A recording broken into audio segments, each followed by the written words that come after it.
তলৰ সংখ্যাবোৰ তুলনা কৰা ইয়াত কৈছে সংখ্যাবোৰ তুলনা কৰিম কি এইটো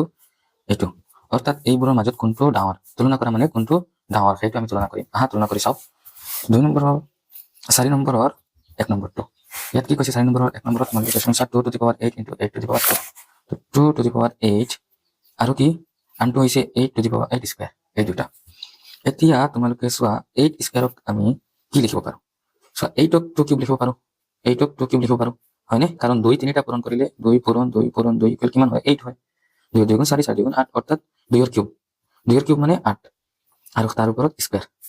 হয়নে তো 2 ৰ পাৱাৰ কিমান হৈ গ'ল 6 আৰু ইয়াত 2 ৰ পাৱাৰ 8 কোনটো ডাঙৰ 2 to the power 8 is greater than এইটো কি আছিল 8 স্কয়াৰ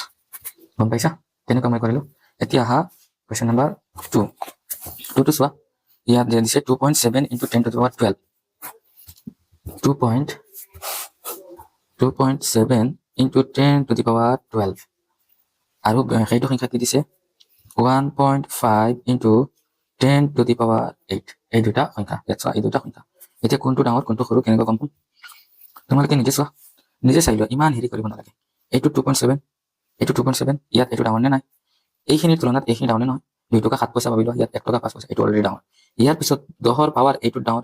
অৰ্থাৎ 1ৰ লগত 12টা শূন্য থকা সংখ্যা ইয়াত পাৱাৰ সৰু অৰ্থাৎ 1ৰ লগত 8টা শূন্য থকা সংখ্যা তো কোনটো ডাঙৰ হ'ব এইটো কৰিব নালাগে অবিয়াসলি আমি ক'ব পাৰো এইটো ডাঙৰ হয়নে তো 2.7 into 10 to the power 12 is greater than 1.5 into 10 to the power 8 নিশ্চয় তোমালোকে গম পাইছা এইটো কৰিব নালাগে এনেকুৱা চাই গম পাব পাৰে এনেকুৱা কুৱেশ্যন তোমালোকৰ MCQ তো আহে মই এটা বুজাই দিছো যে তলৰ ধৰি লোৱা এনেকুৱা থাকিব 8:5 8:5 আৰু ধৰি লোৱা আৰু এটা থাকিব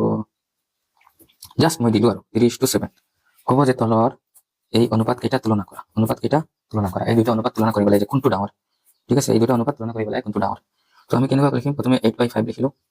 ইয়াৰ পিছত এইটো লিখিলাম 3/7 হয়নে এইটো এনেকৈ অনুপাতত থকা সংখ্যাটো এনেকৈ আমি লিখো হয়নে 8/5 অৰ্থাৎ প্ৰথমটো ওপৰত যায়